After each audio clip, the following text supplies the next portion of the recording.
Good evening, and thanks for joining us for the news at 10. I'm Richard Ransom. And I'm Pepper Baker. Tonight, we're taking a closer look at President Donald Trump's reciprocal tariffs. From TVs to dishwashers and everything in between, they're about to have a sweeping impact on how much we pay for just about everything. Tonight, ABC 24's Kevin McNamara is in the studio with a closer look at how these tariffs will work. Kevin. President Trump doubling down on his push for more tariffs today, signing a sweeping reciprocal tariff plan that could impact just about everything you buy and use. But what exactly are reciprocal tariffs and how do they work? Well, I'll explain. President Trump signing a new executive order today, announcing a plan for reciprocal tariffs, meaning any tariff another nation has on U.S. products will be matched the other way. There could be some short-term disturbance, but long-term, it's gonna make our country a fortune. Here's what this means. If a country imposes a 20% tariff on American goods, the U.S. will move to impose a 20% tariff on goods from there.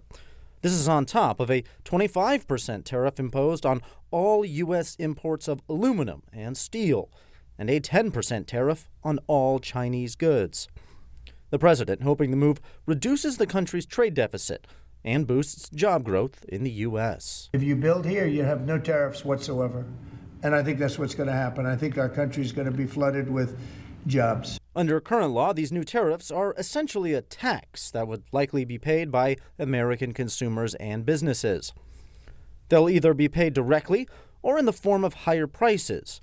And there's concern it could trigger broader economic confrontation with allies and rivals alike in a global trade war. The president, for instance, says that this is a tax that our foreign competitors are going to pay.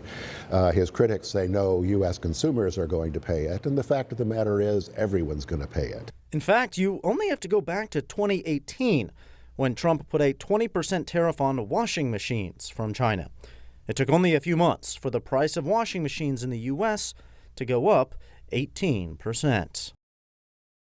Well, this doesn't take into account Trump's previously announced tariffs on goods from both Canada and Mexico, which have been delayed until March 1st. If and when those go into effect, it'll likely send prices even higher. Back to you.